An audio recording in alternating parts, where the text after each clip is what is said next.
Señor, te damos gracias una vez más porque nos permites llevarte alabanza, nos permites llevarte adoración, nos permites llevarte nuestras oraciones, nuestras peticiones, nos permites entrar al trono de gracia donde está el oportuno socorro.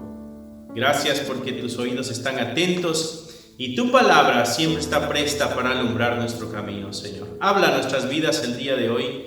Y mi petición, Señor, es de que hables a mis hermanos, todos aquellos que escuchen el día de hoy, que hables así como hablaste a mi vida, que traigas esa convicción como la que has traído a mi vida y que podamos vivir esta vida cristiana en libertad, como realmente tu palabra espera que la vivamos. Gracias te damos, en el nombre que es sobre todo nombre, en el nombre de Cristo Jesús. Amén, amén y amén. Bendiciones, mis hermanos, es muy bueno estar acá con ustedes una vez más. Siempre es una gran bendición el poder comunicar la palabra de Dios, enseñar aquello que Dios ha hablado a nuestras vidas a través de la palabra. Esa es nuestra tarea, esa es nuestra labor. Y nosotros como iglesia, acá en el Ministerio Cristiano, Rescatando lo Perdido, tenemos un compromiso con la verdad y es predicarla así como está, hablarla sin ponerle colores, a blanco y negro. Nuestra intención es enseñarla así como nos fue enseñada a nosotros y mantenerla lo más pura posible. Siempre el pensamiento humano intentará interferir en comunicar el mensaje de Dios. Nuestro deseo es comunicarla lo más pura posible. Así que espero que tu corazón esté listo para recibir el mensaje de Dios el día de hoy, mi hermano, mi hermana, porque es importante que sepamos lo que el día de hoy vamos a aprender. Quizá tú ya lo sabes, quizá tú lo sabes y se te ha olvidado, quizá tú lo sabes y se te ha olvidado practicarlo, quizá tú lo sabes y se te ha olvidado que ha sido ese regalo de Dios, ¿no? Y el día de hoy estamos hablando de esta gozo y de esta felicidad de la salvación, ¿no? Y eso implica el perdón de nuestros pecados. Recuerdo hace unos años atrás, hablando yo con uno de mis familiares en sangre, todavía no tienen esta relación con nuestro Dios, y hablando con esta persona, él me decía: yo he cometido un pecado muy grave y no sé si Dios me lo pueda perdonar. Y podía ver la tristeza en sus ojos y entender su corazón, entender de que la incapacidad y la imposibilidad de poder ser justos delante de Dios, ¿no? Y ese es el primer paso del cristiano, reconocer que es incapaz de presentarse digno y justo delante de Dios. Por eso acudimos a su misericordia, por eso acudimos a Cristo. Cristo es el único camino que nos lleva al Padre y Él perdona nuestros pecados, ¿no? Regresando al ejemplo de mi familiar, él decía que no sabía si Dios podía perdonarle un pecado que él había cometido tan grande. Y yo le decía: Dios es perdonador y Dios perdona cualquier pecado, siempre y cuando nosotros estemos dispuestos a confesar, a arrepentirnos y a seguir sus caminos, a seguir su dirección. Porque Dios es Dios perdonador, Dios es Dios misericordioso. Entiendo la tristeza de aquel que no conoce a Cristo y tiene un pecado y tiene el deseo de acercarse a Dios, pero tiene un pecado que le señala, tiene una vocecita que le dice: tú hiciste esto y no puedes acercarte a Dios. Entiendo esto de aquella persona que no tiene un compromiso con Dios, que no ha tenido este conocimiento que gracias a Dios muchos hemos recibido ya, y que no ha recibido ese perdón y no ha iniciado esa relación con nuestro Salvador Jesucristo, ¿no? Por ignorancia. Entiendo el dolor y entiendo la angustia de aquel corazón que quisiera estar bien con Dios, pero hay algo que le señala y le dice: tú no estás bien con Dios, ¿no? El problema es cuando ese mismo sentimiento y ese mismo pesar está en el corazón del cristiano. Cuando el cristiano es infeliz, en vez de ser gozoso, es un cristiano infeliz. Infeliz porque cometió un pecado en el pasado y la culpa todavía le está tocando y moviendo el corazón y las emociones y los sentimientos. Y se siente cristiano, se siente salvo, pero se siente infeliz. O es infeliz, o vive infeliz, ¿no? Hay un escritor que se llama Joyce Jones, y él dice que hay cristianos infelices por pecados pasados, ya perdonados. Aquel cristiano que ha pecado en el pasado, pero que todavía es infeliz por eso que hizo y no ha podido aceptar este perdón que Cristo da y el gozo de la libertad de esa culpa, ¿no? Otro escritor muy conocido, que es Rick Warren, él menciona 5 fuerzas que manejan nuestra vida. Él habla, hay 5 fuerzas que manejan la vida. Y la primera, él decía, resentimiento y enojo. La otra es el temor. El otro es el materialismo. El otro es las necesidades de ser aprobados, ¿no? Aquella persona que necesita ser aprobada. Y la otra que él mencionaba, entre estas fuerzas que manejan nuestra vida, es la culpa. La culpa es eso que siento por algo que hice.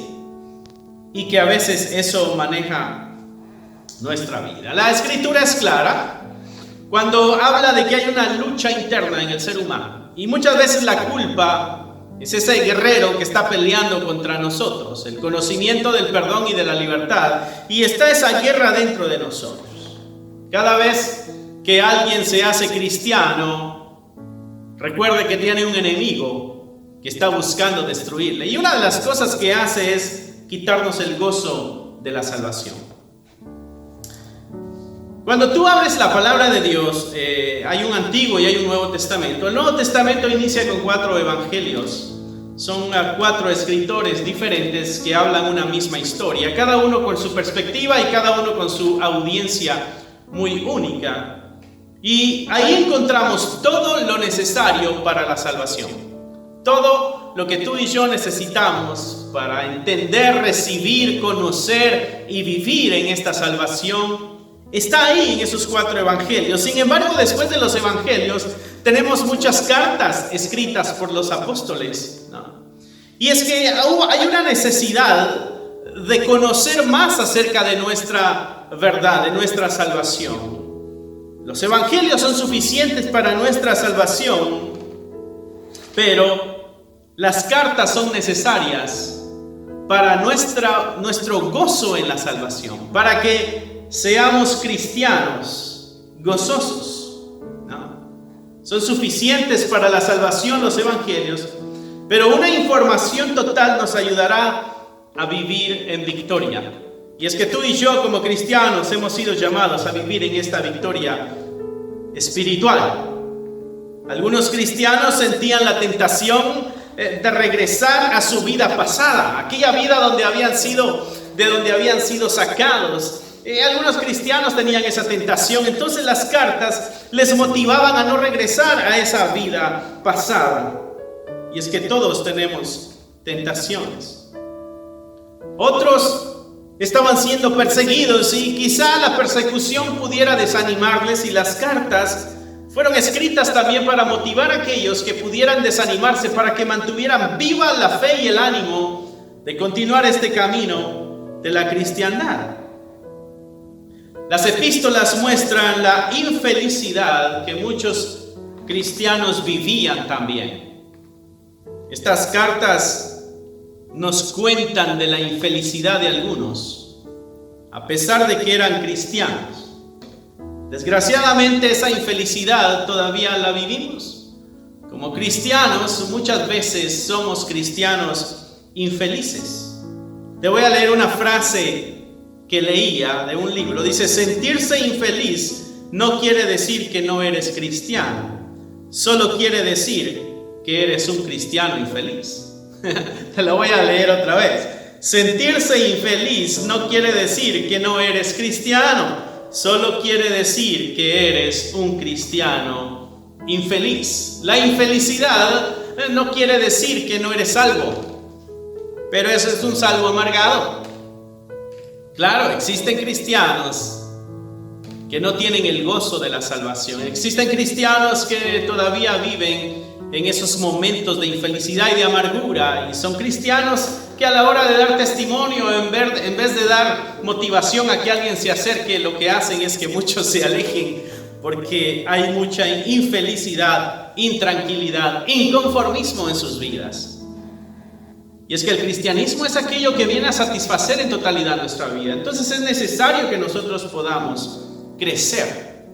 en este cristianismo. Te voy a leer algo que Pablo le escribe a Timoteo. Pablo le escribe a Timoteo en su primera carta, capítulo 1 del 12 al 16. Dice capítulo 1 de Timoteo, primera carta del 12 al 16. Doy gracias al que me fortaleció, a Cristo Jesús nuestro Señor, porque me tuvo por fiel poniéndome en el ministerio. Habiendo yo sido antes blasfemo, perseguidor e injurador, mas fui recibido a misericordia porque lo hice por ignorancia en incredulidad. Pero la gracia de nuestro Señor fue más abundante con la fe y el amor que es en Cristo Jesús. Palabra fiel y digna de ser recibida por todos, que Cristo Jesús vino al mundo para salvar a los pecadores, de los cuales yo soy el primero, dice Pablo. Pero por esto fui recibido a misericordia, para que Jesucristo mostrase en mí el primero toda su clemencia, para ejemplo de los que había de creer en él para vida eterna. Pablo, motivando a Timoteo, escribiéndole esta primera carta, este pasaje nos muestra una necesidad que tiene la iglesia. No en totalidad, no me confunda, no me malinterpretes, pero muchos de nuestros hermanos cristianos viven en una infelicidad por aquellos pecados pasados que cometieron y que el día de hoy todavía no pueden superar la idea de que hicieron eso, a pesar de que Cristo ya les haya perdonado, a pesar de que Cristo ya les haya dado la salvación, a pesar de que Cristo ya les haya dado incluso un ministerio, ¿no? Pablo dice que él recibió un ministerio aquí. El pecado pasado es un gran problema para muchos cristianos el día de hoy. Aquello que hicieron años atrás, aquello que hicieron tiempo atrás y que todavía ese fantasma de la culpa les persigue y les carcome la felicidad. Hay dos explicaciones que pudiéramos dar al porqué de esta infelicidad en aquel que debiera ser feliz. ¿Por qué esta infelicidad en aquel que debiera ser gozoso y mostrarse así a la sociedad como un ser gozoso? Porque tiene a Cristo en su corazón. La primera explicación podría ser de que es la obra del diablo. La obra del diablo no puede despojarnos de la salvación, pero sí puede despojarnos del gozo de la salvación. El diablo va a intentar quitarte ese gozo, porque si tú no eres ese cristiano gozoso, tú no vas a querer compartir el evangelio, y tú no vas a querer ser ese buen testimonio, y tú no vas a querer hacer que los demás se acerquen. Tú no puedes decirle a los demás que pueden ser libres de su pasado si tú todavía estás encadenado en tu pasado. Una explicación para esta situación pudiéramos decir que es responsabilidad del diablo, ¿no? Y nos quita esa salvación. Eso sería culpar al diablo de nuestra infelicidad. La otra, mi hermano, la otra explicación es un tanto más personal y más severa. Un corto entendimiento de la doctrina de la justificación. No es culpa del diablo nuestra infelicidad. Es nuestra falta de fe, es nuestra falta de credibilidad a estas enseñanzas de que realmente somos libres de ese pecado o perdonados de ese pecado que nosotros hemos cometido. Mira lo que dice el verso 16 de primera de Timoteo 1.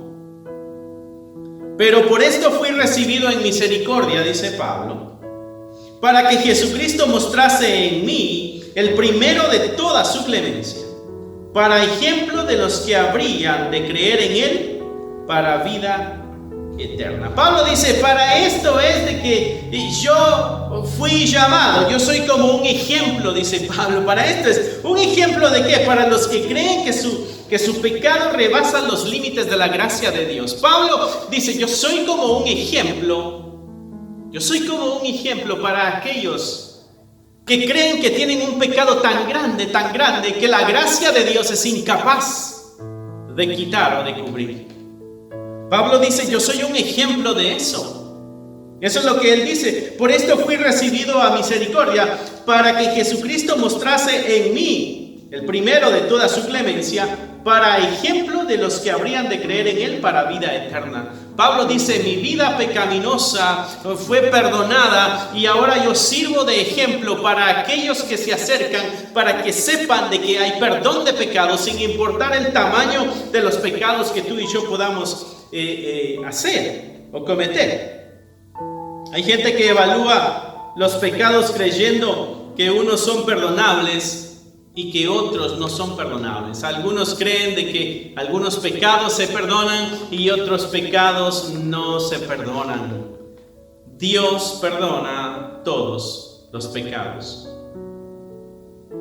De tal manera amó Dios al mundo, que entregó a su Hijo unigénito para que todo aquel que en él crea no se pierda esa salvación, sino que tenga vida eterna. Esa es una promesa. Y para poder recibir esa promesa la recibe aquel que su corazón ha sido perdonado. Algunos creen de que hay pecados tan grandes que Dios es incapaz de perdonar. Algunos creen que la gracia de Dios está limitada y no todo puede perdonarse. Sin embargo, no es lo que la Escritura dice. Mira lo que dice el verso 13 de este mismo pasaje que estamos leyendo. Habiendo yo sido antes blasfemo, y Pablo comienza a decir lo que él era antes. Por eso él dice, yo soy este ejemplo. Mira lo que dice el verso 13. Habiendo yo sido antes blasfemo, perseguidor e injurador, mas fui recibido a misericordia, porque lo hice por ignorancia en incredulidad.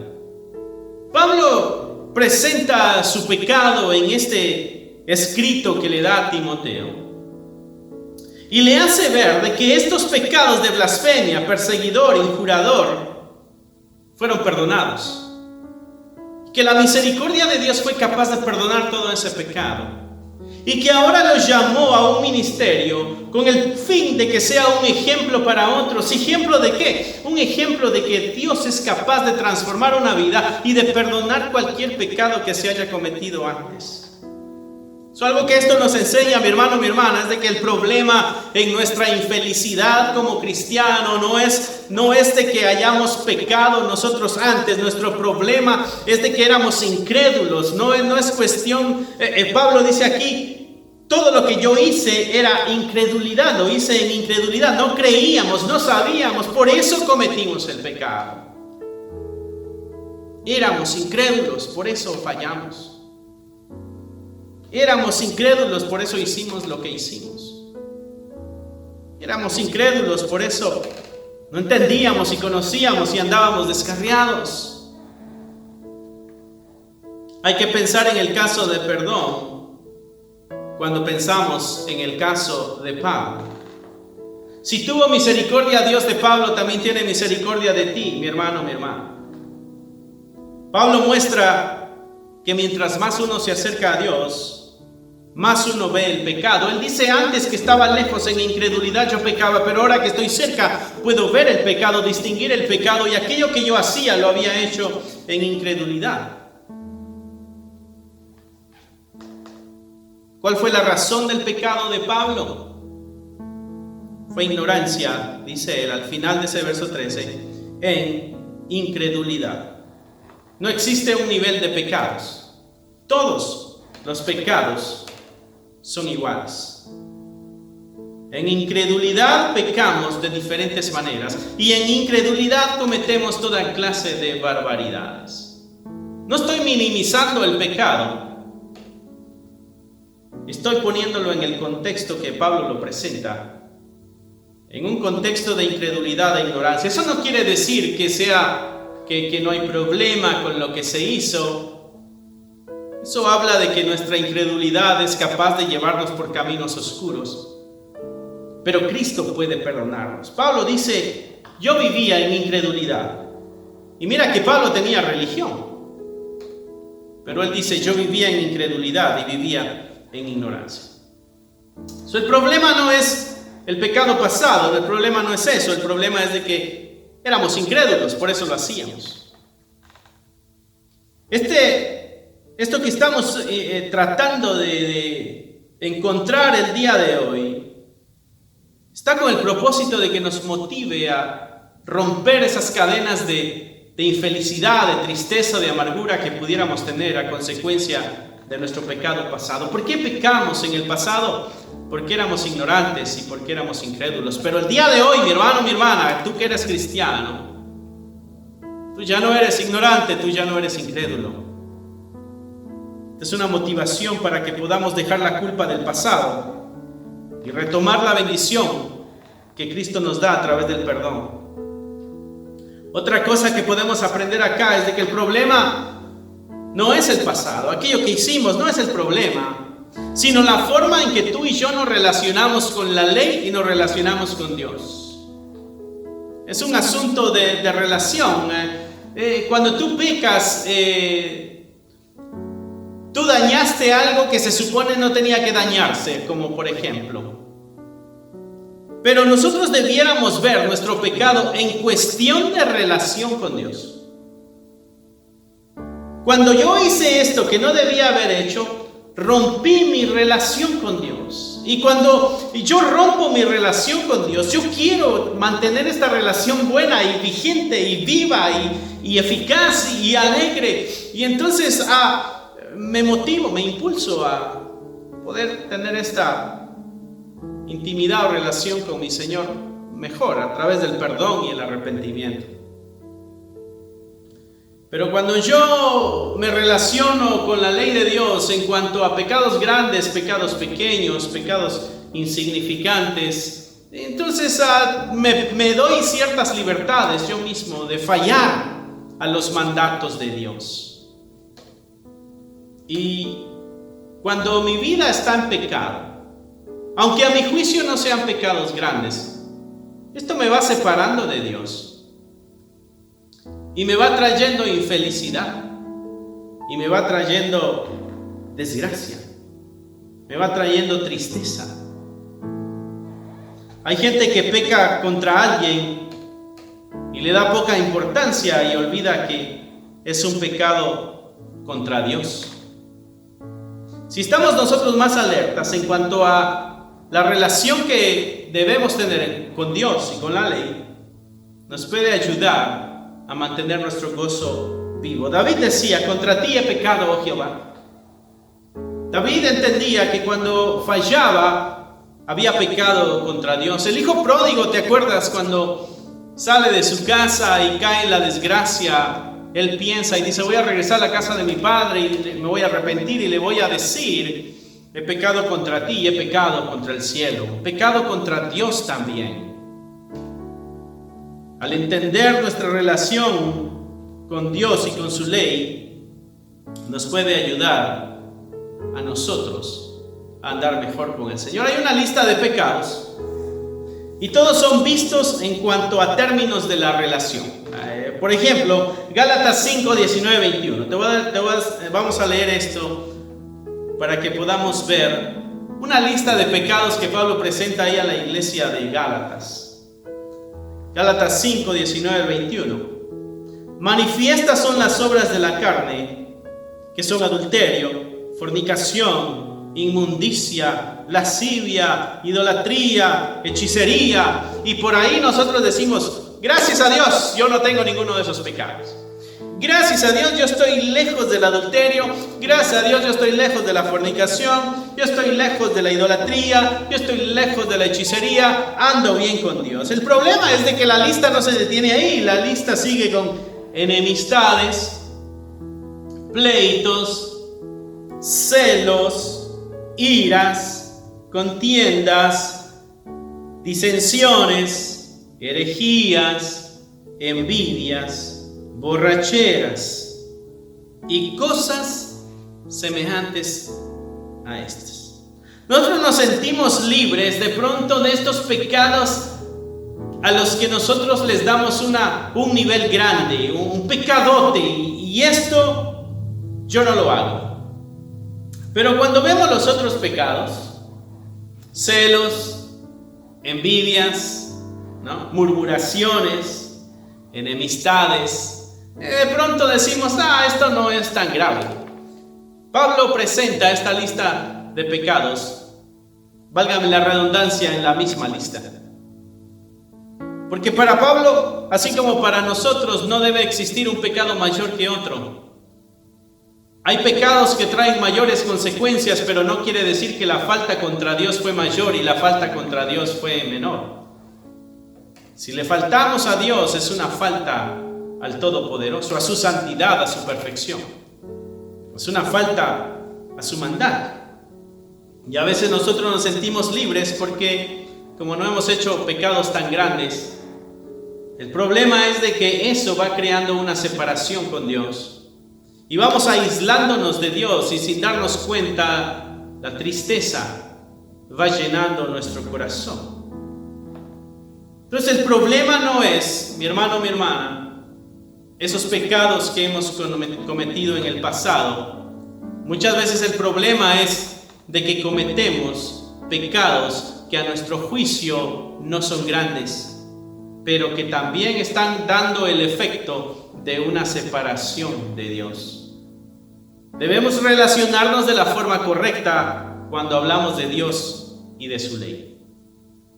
No es ese pecadote que cometí. No, a veces son estos pequeños pecados que voy cometiendo que me están trayendo tristeza e infelicidad como cristiano. El problema, mi hermano, no es el pasado o ese pecado grande. El problema, ya con esto vamos a ir terminando, el problema es de que no creemos en totalidad en la Escritura.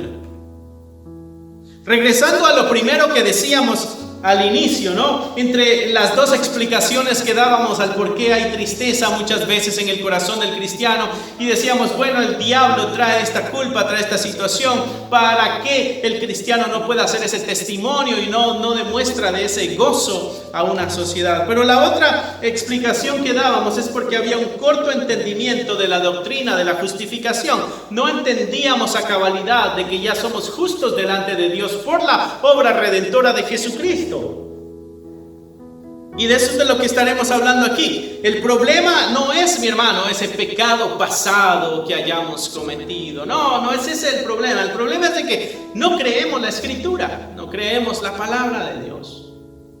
No creemos lo que el Señor nos ha dicho en su palabra. Mira, primera de Juan 1:9 nos dice que si nosotros confesamos nuestros pecados, Él es fiel y justo para perdonarnos y limpiarnos de toda nuestra maldad. Y ahí no está dando categoría de pecado, no está hablando de un tamaño de pecado, no está hablando de eso. Está diciendo que si hay pecado, Él es fiel y justo para perdonarnos si nosotros vamos y confesamos nuestro pecado. Y si nos arrepentimos, Él es fiel y justo para perdonarnos y limpiarnos de toda nuestra maldad. Sin importar el pecado que tú y yo hayamos cometido, Él es fiel y justo para perdonarnos y limpiarnos. El verdadero pecado, mi hermano, acá consiste en no creer la palabra de Dios.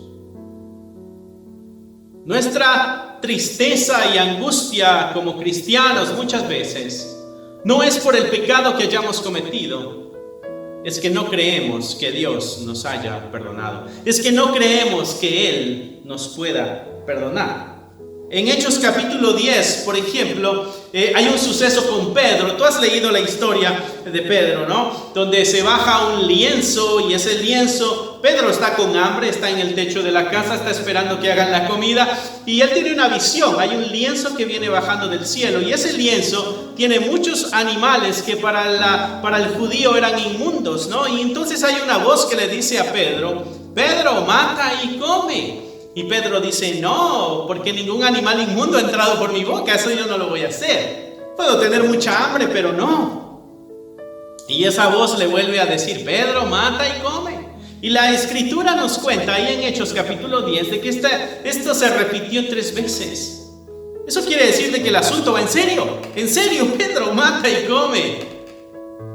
Mientras eso sucedía, se tocan la puerta de la casa donde Pedro está.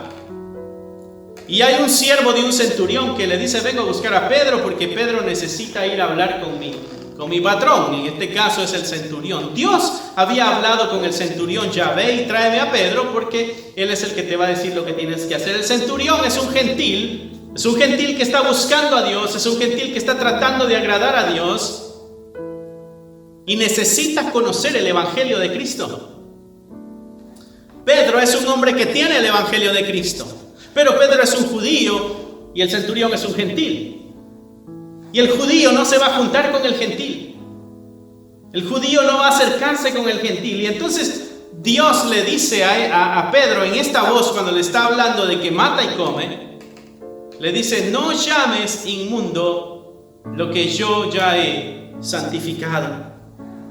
No llames inmundo lo que yo ya limpié. Y esa frase, mi hermano, ha tocado de tal manera mi corazón. Porque hay muchos cristianos que tienen un pecado que cometieron en el pasado, del que se arrepintieron y Dios les perdonó. Pero ellos siguen llamándose inmundos. Como que ese pecado no ha sido perdonado. Y tienen la culpa que les dice: no, tú sigues siendo lo mismo. Y la voz del cielo que le hablaba a Pedro era: no llames inmundo lo que yo ya limpié. ¿Cuántos de nosotros nos señalamos y nos culpamos por ese pecado pasado, cuando el Señor, con su preciosa sangre, esa que derramó en la cruz, ya nos limpió? Mi hermano, te digo lo que la voz le dijo a Pedro: no llames inmundo lo que el Señor ya limpió. Dejemos de culparnos por eso de lo que Cristo ya nos ha perdonado. Nosotros nos empeñamos a llamar impuro o indigno aquello que Dios ya limpió, lo que Dios ya purificó. Creemos en la crucifixión de nuestro Señor en la cruz.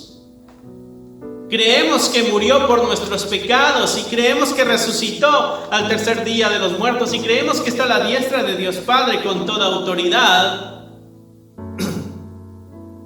Pero no creemos sus implicaciones. Eso implica que tú y yo tenemos perdón. Eso implica que somos nuevas criaturas. Eso implica que somos nacidos de nuevo, nacidos por el Espíritu. Aquel que le recibió, dice Juan, le fue dada la potestad de ser llamado Hijo de Dios.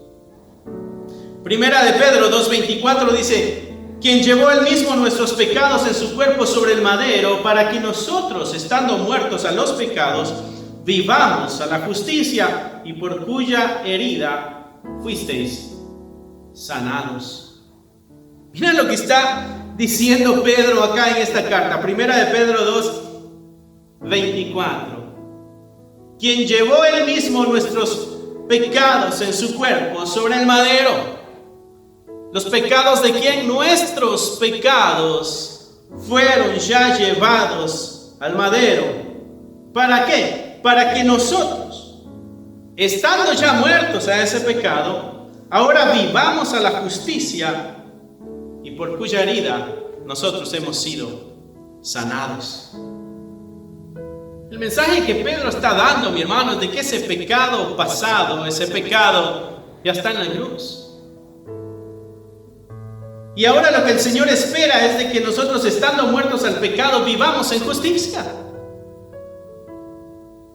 No vivamos amargados por ese pecado del cual ya hemos sido perdonados. Él murió por nuestros pecados y nosotros estamos en un nuevo pacto, que es lo que tú y yo hacemos cuando participamos de la Santa Cena. Tomamos el pan y tomamos el vino. El vino simboliza un nuevo pacto con el Señor, un pacto en la sangre de Cristo. Tú y yo, mi hermano, hemos sido ya perdonados de nuestro pecado. La Santa Cena además nos recuerda de que nosotros somos uno con Cristo. Al comer el pan nos hacemos uno entre los hermanos y nos hacemos uno con Cristo, partícipes de su cuerpo, partícipes de su sangre. Esas cosas que la iglesia hace, no las hace por show o por gusto. Tienen un significado profundo, un significado doctrinal. Nos recuerda que hemos sido perdonados. Nos recuerda que somos uno con Cristo y nos recuerda de que Él regresará por su iglesia. Y nos recuerda de que el día de hoy tenemos que ser dignos representantes de este Señor. Colosenses 3:3 dice: porque habéis muerto y vuestra vida está escondida en Cristo, en Dios. Porque habéis muerto, Colosenses 3:3, porque habéis muerto y vuestra vida está escondida con Cristo en Dios. Vuestra vida está escondida con Cristo en Dios. ¿Dónde está tu vida, mi hermano, mi hermana, cristianos? ¿Dónde está tu vida? Está escondida en Cristo Jesús con Dios. ¿Ves que no tiene sentido el vivir amargado o tristes por ese pecado del pasado? Que lo único que hace es traernos tristeza, amargura, y no disfrutamos el gozo de la salvación y somos cristianos salvos, pero cristianos infelices. Cuando el cristiano debiera ser el ser más feliz del mundo, porque su vida es nueva, porque su vida tiene esperanza, porque es una nueva criatura. Mira lo que dice Romanos 6:11: así también vosotros consideraos muertos al pecado, pero vivos para Dios en Cristo Jesús, que es Señor nuestro. Dice: consideraos muertos al pecado. Yo y aquel pecador ya se murieron. Ahora estoy vivo en Cristo Jesús. Sí, aquel que cometió aquel pecadote, aquel ya se murió. Nos parecemos físicamente, pero aquel ya se murió. Esta es una nueva criatura, nacida por el Espíritu de Dios. Mi hermano cristiano, es tiempo de tener una sonrisa en el rostro, porque somos salvos y hemos sido perdonados y hay eternidad para nuestras vidas.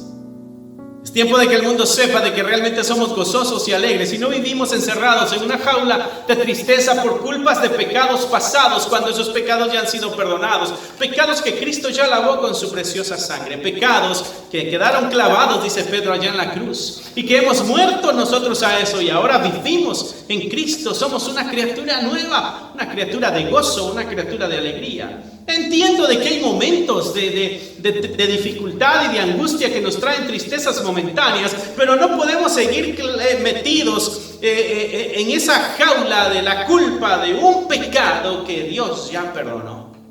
Es tiempo de superar y de vivir el gozo como la Escritura espera que lo vivamos. En el pasaje clave que estábamos leyendo cuando Pablo le escribe a Timoteo, que es 1 Timoteo 1, 12 al 16. El verso 12 dice: me tuvo por digno de llamarme al ministerio. Pablo, cuando está hablando y dice era blasfemo, era perseguidor, era injurador, él no está dando un grito de conmiseración de ¡ay, pobrecito de mí! Mira el tipo de basura que soy. Y no cuenta el pecado pasado por tristeza, no cuenta el pecado pasado porque se siente culpable. Lo cuenta, dice él, para ser ejemplo a aquellos, de que aquellos pueden tener el perdón que Pablo tuvo, perdón. Hay gente que da su testimonio y sigue igual de triste y amargado y no muestra el gozo de que el Señor le ha dado la salvación y el perdón. Pablo dice: a mí me tuvo por digno de llamarme al ministerio. Siendo como yo era, el Señor me perdona y ahora me llamó al ministerio. Y cuando Él dice me llamó al ministerio, Él dice me tuvo por digno. O sea que Dios evalúa la vida de Pablo y dice tú eres digno. ¿Y por qué eres digno? Porque tus pecados han sido perdonados. ¿Recuerdas aquella escena cuando Isaías en el capítulo 6 del libro con su mismo nombre dice que tuvo una visión y Dios está sentado en el trono? Y algo que él dice, ay de mí, soy hombre muerto, porque mis ojos han visto al Señor. Y yo mis labios los tengo inmundos y vivo en un pueblo de gente que tiene sus labios inmundos. Y entonces uno de estos seres celestiales agarra uno de los carbones que están ahí y llega y toca los labios de Isaías y le dice, tu pecado ha sido limpiado. Este carbón ha tocado tus labios y ha sido limpiado tu pecado. Isaías tiene la oportunidad de lamentarse y seguir entristeciéndose porque vive en medio de pecadores y porque él es pecador, pero entiende en ese momento que su pecado ha sido perdonado. Eso es lo que tú y yo debemos hacer, mi hermano, mi hermana. Al saber de que hemos sido perdonados por Dios, debemos vivir el gozo de que hemos sido perdonados. A veces Dios nos perdona, pero nosotros no nos perdonamos a nosotros mismos. Y es tiempo de recibir la gracia total del Señor. Mi hermano, mi hermana, la intención el día de hoy es de que no nos quedáramos trabados en ese episodio de amargura y de tristeza cuando Cristo ya nos perdonó. Filipenses 4:4, ya para terminar, Pablo dice, alégrense en el Señor siempre. Y otra vez os digo, alégrense. ¿Cuál es el mensaje de Pablo? Mi hermano, mi hermana, si tú eres cristiano, atrévete a vivir en gozo. Dios ha perdonado tus pecados. Eres libre de esa culpa. Tenemos que andar ahora derechitos con el Señor, pero gozosos en el corazón. Cierra ahí tus ojos donde estás sentado o parado, como estés escuchando este mensaje, y vamos a encomendarnos al Señor. Padre, te damos gracias por el perdón que solamente viene de ti. Un perdón que trae gozo, que trae alegría, que quita frustración, que quita tristeza, que quita angustia. Un perdón que da libertad. Un perdón que al corazón humano le da una vida nueva, una chispa nueva, una luz nueva.